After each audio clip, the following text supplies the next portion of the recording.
the dream that sparked a viral star.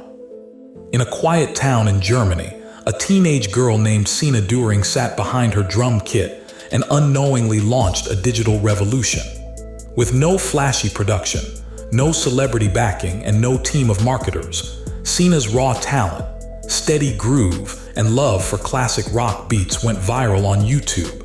And just like that, a drummer who started in her basement was being watched by millions. Her rendition of songs by bands like Rush, The Police, and Led Zeppelin didn't just show skill, it reignited interest in old-school rock drumming for a new generation. The world called her a prodigy, and yet, as the views soared and the subscriber count exploded, a darker rhythm started playing beneath the surface. She wasn't just gaining attention, she was inheriting the crushing weight of internet fame.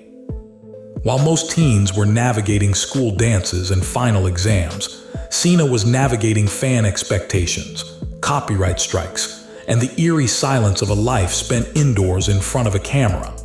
But behind the applause and viral clicks, something deeply personal was being sacrificed. And what happened next would reveal a cost that few ever talk about. From YouTube fame to global recognition.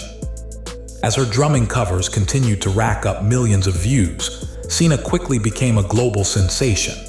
Major drumming publications featured her, legends of the music world praised her precision, and she even got the attention of seasoned professionals who offered to collaborate. Her YouTube channel became a digital stage where Sina performed solo concerts for the world, all orchestrated by herself and her father, who recorded, edited, and promoted every video from their home studio. It seemed like the perfect life, the ultimate digital success story. A teenager beating the odds, going viral purely on talent, and building a global fan base without industry backing.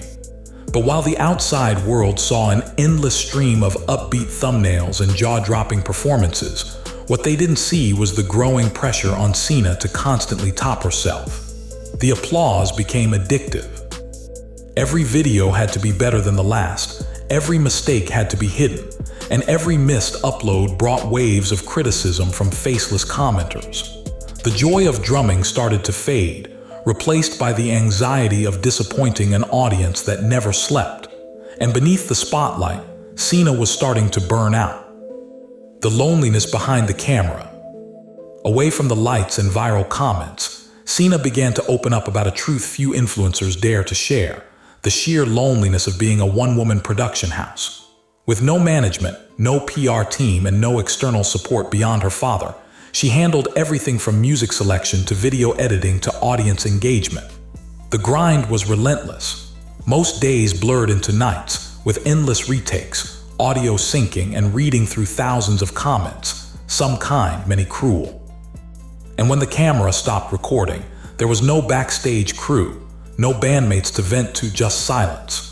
Sina admitted that being a teenage girl stuck in a studio while her peers were out living normal lives made her feel invisible, despite being known by millions.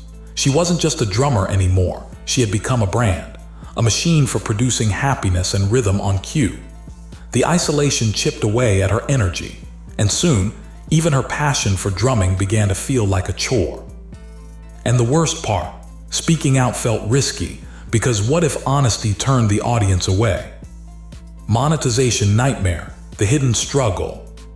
Despite having videos with millions of views, Sina's bank account told a completely different story. Because her content was based on drum covers of copyrighted music, nearly all of her ad revenue was claimed by the rights holders. That meant the bulk of her income came not from YouTube itself, but from donations, merch sales, and Patreon support from loyal fans. For many, this would have been manageable, but for someone producing content at her pace and scale, it was unsustainable. Imagine spending hours editing, filming, and promoting a video, only to earn next to nothing from it.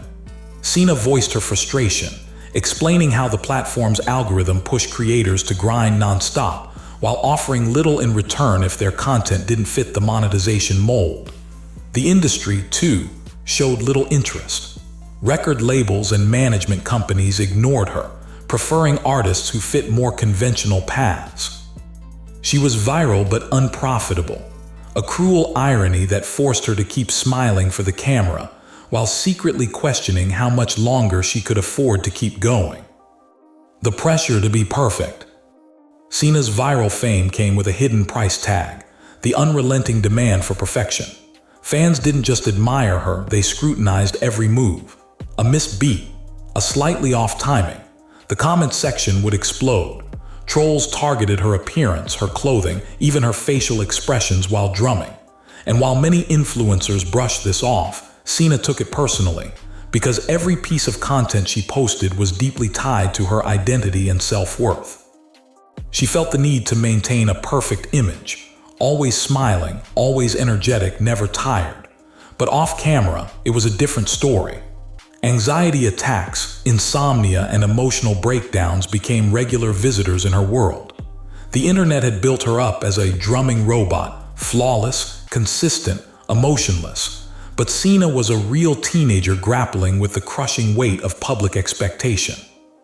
The digital applause was thunderous, but behind closed doors, she couldn't even hear herself think. Creative burnout sets in. The toll of constantly producing content began to rear its ugly head. Sina started noticing that her love for the drums, once a joyful escape, was now a source of stress. She felt trapped in a loop, endlessly replaying songs that weren't hers, trying to keep her algorithmic momentum alive. Even when she tried to break out of the cycle by uploading original music, the views plummeted. Fans weren't as receptive, and the platform's algorithm didn't reward creativity, it punished it. This sent Sina into a spiral. Why even bother creating something new if it was going to be ignored? She began taking long breaks, stepping back from social media without announcements, just to breathe. But each absence came with fear of losing her audience, fear of becoming irrelevant, fear of letting down the people who believed in her. And yet, in the quiet moments away from the noise, Sina started to rediscover the part of herself that wasn't defined by metrics or subscribers. But it wouldn't be easy. The silent move to London. Without fanfare, Sina relocated to London in 2024. For most creators, this would be the moment for a flashy vlog or city reveal, but Sina kept it quiet. She was stepping away from the spotlight, choosing to live and create on her own terms. In London, she focused on studio collaborations, songwriting, and private drumming sessions that didn't need to be shared online. Fans were confused. Where was the regular upload schedule? Why wasn't she responding to comments or filming behind-the-scenes content? But Sina had made a choice. She no longer wanted to be a character in a never-ending show. The price of her viral fame had been high, and now she was paying it back by reclaiming her peace. Her silence wasn't a disappearance, it was a healing. What viral fame took from her youth. In retrospective interviews, Sina revealed the deepest wound of all, the childhood she never got to live. While her peers were exploring life, love, rebellion, and all the messy freedom of adolescence, she was perfecting drum fills, editing videos, and reading analytics. Her fame froze her in a bubble admired by strangers, but alienated from real-world friendships and experiences. She described moments where she envied ordinary teens, not because of fame envy, but because they could make mistakes without millions watching.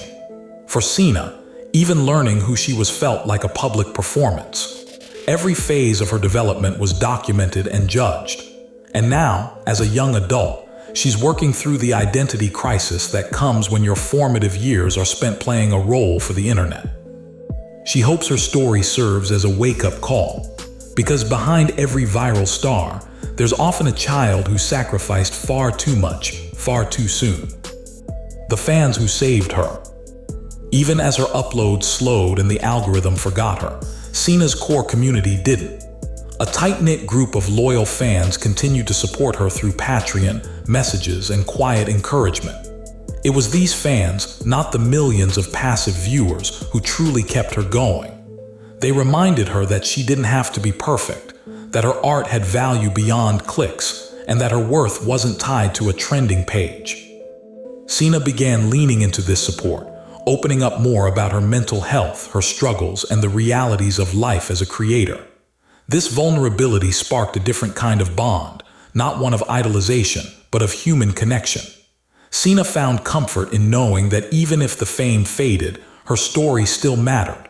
And in that, she found something more powerful than virality: authenticity. Her future, a new beat begins. Today, Sina isn't chasing algorithms, she's chasing meaning. Her recent projects include original compositions, low-key collaborations, and private performances that reignite her love for the instrument that started it all. She's no longer trapped by the expectations of an audience demanding endless output. Instead, she's building a new path, one that honors her journey, her boundaries, and her passion.